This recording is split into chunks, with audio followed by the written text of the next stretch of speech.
Salut tout le monde, aujourd'hui on se retrouve pour la présentation de mon CRA level 140 tri-éléments. En premier, je vais vous présenter les aptitudes. Hop. Donc moi, sur mon CRA, bon faites pas gaffe aux deux autres modes, j'ai monté 10 points dans les résistances élémentaires, donc normal, il faut faire ça sur toutes les classes. Ensuite j'ai mis tout le reste de mes points en pourcentage de points de vie. Vous pouvez en mettre dans les points d'armure, mais moi je préfère les points de vie, déjà parce que j'ai un soin dans ma team, et puis c'est tout. Ensuite, on passe pour la force, j'ai mis tout en maîtrise distance, donc assez normal vu que j'ai un cran. Ensuite, tout le reste en maîtrise élémentaire, vu que j'ai des dégâts de zone et des dégâts mono-cibles et des sorts mono-cibles. Ensuite, tout en esquive, et je vais mettre 10 points dans le retrait PAPM. Euh, En chance, tout en coup critique et tout en maîtrise critique, c'est réglé, c'est un cra. Faut des coups critiques. Ensuite, pour les majeurs, j'ai mis PAPM, normal. J'ai mis PO, mais vous pouvez mettre pourcentage de dégâts infligés. Donc ça, c'est à votre choix. Moi, j'aime bien rester assez loin, donc là, j'ai 5 PO avec ce mode. Donc ce qui est assez pratique. Ensuite, on va passer au sort. Donc en premier, la flèche ardente. Donc un sort feu qui vole un PM, qui monte le niveau de flamboyant. Flamboyant qui sert à la flèche vorace, qui consomme les niveaux de flamboyant et qui vous soigne. Donc flèche vorace qui utilise un PM, donc faut bien faire gaffe. Elle est pas trop là pour faire des dégâts, mais plutôt pour se soigner. Ensuite, la flèche aveuglante sort de zone. Bon, je l'ai pas, je vais pas trop en parler. Flèche d'immolation sort en ligne qui repousse d'une case, qui augmente flamboyant aussi. Enfin, pratiquement tous les sorts feu montent flamboyant, sauf flèche aveuglante. La flèche explosive, donc un gros sort de zone très important sur le Kra qui fait des dégâts de zone assez pratiques. Ensuite, donc la flèche criblante donc dans les élémentaires qui augmente le criblé sur la cible. Et quand le Kra est insaisissable, donc c'est un passif du Kra, ça augmente les dégâts de la flèche. Pluie de flèche qui a pas besoin de ligne de vue, qui attaque, qui a une PO assez grande, je trouve, qui, qui consomme le mordant. Bon, moi je joue pas avec le mordant, donc je vais pas m'attarder dessus. Flèche cinglante, un peu pareil que la flèche criblante, sauf qu'elle elle donne plus de criblé, elle vire des PM, mais fait moins de dégâts. La flèche perçante qui rebondit, je trouve franchement c'est pas à prendre. Pour 5 PA, c'est pas pratique. La flèche destructrice, bah ça c'est une base à avoir qui consomme le criblé et qui met des dégâts énormes. Flèche de recul qui repousse un ennemi, donc très pratique pour placer, pour quand vous vous êtes taclé, etc. La flèche chercheuse, donc le sort R à 2 PA qui enlève de l'armure et enlève des points de vie, donc ça c'est pas non plus pour ça que vous l'utiliserez pour rendre des alliés transparents, donc comme ça vous pourrez taper à travers eux et pour grâce aux balises placer les ennemis. Flèche harcelante qui pas besoin de ligne de vue pour 3 PA, une très grande PO et qui retire les balises si vous les lancez dessus. La flèche de tempête, ah oui, si vous retirez une balise aussi, ça augmente vos dégâts. Voilà. Donc ça c'est par exemple vous pouvez poser une balise, flèche harcelante dessus, flèche destructrice et boum, ça démonte pas mal. La flèche de tempête, sort de zone R, j'utilise pas donc je vais pas m'attarder dessus. Flèche empoisonnée qui consomme allonge et qui permet d'empoisonner la cible suivant le niveau d'allonge. Ensuite on va passer au sort actif, donc la balise qui permet, quand vous lancez un sort R dessus, de repousser les ennemis autour de la balise. Quand vous lancez un sort feu, de taper en zone. Quand vous lancez un sort terre, de taper en zone, mais une zone différente du sort feu. Voilà. La roulade, donc ça vous téléporte, comme dit, sur jusqu'à 2 cases. Vous donne 2 PM et vous augmente vos résistances. Œil de lynx pour 2 PM et pour un point de Wakfu. Donc pas trop, ça augmente votre portée pour un tour. Donc c'est vraiment pas ouf.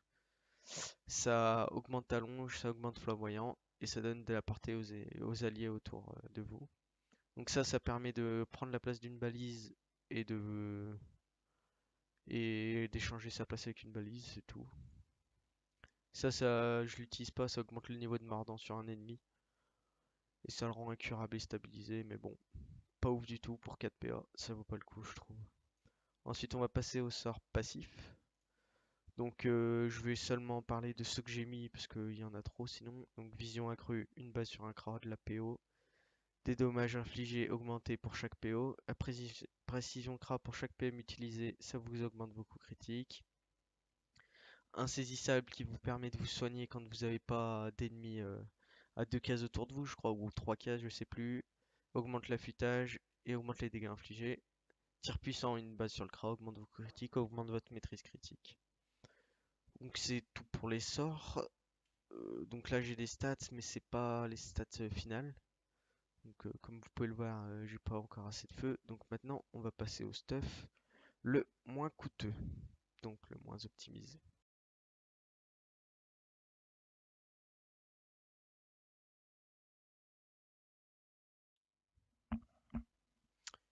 Donc pour le stuff le moins coûteux, donc on va tourner autour des 3 millions de Kama. Donc parce qu'il y a des items qui valent vraiment cher et d'autres qui valent pas grand chose. En item cher, il y a la coiffe qui coûte à peu près 500 000 environ.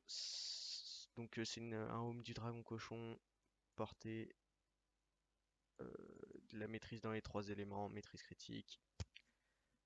C'est parfait. Ensuite la Wombo mulette qui coûte pas cher du tout, qui donne des coups critiques, un PA et les maîtrises sur les 3 éléments. Donc très pratique. Pelage noir, pareil, coûte rien du tout. PM, maîtrise sur 3 éléments.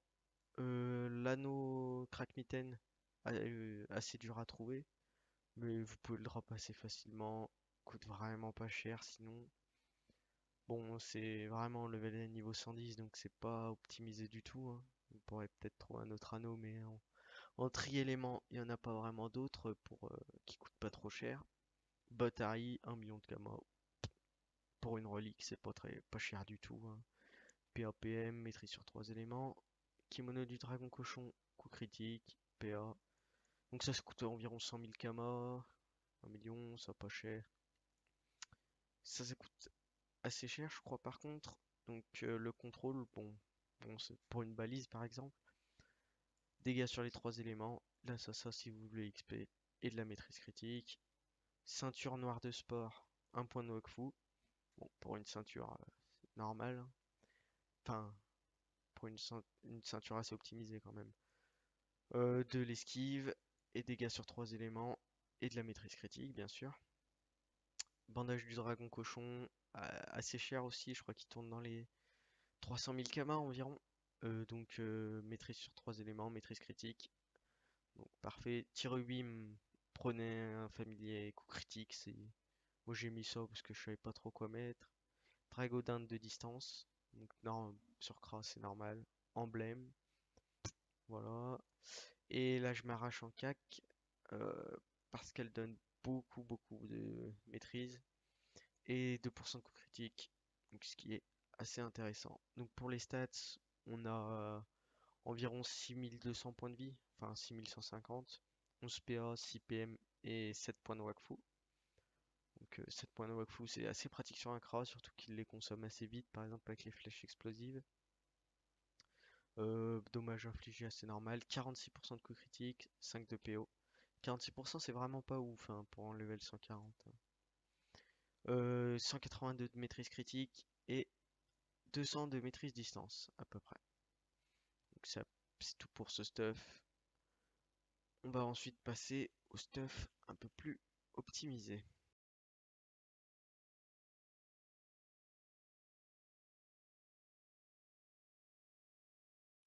Pour le stuff un peu plus optimisé, on part sur une base de dragon cochon en coiffe, en cap, en amulette, en épaulette et en anneau.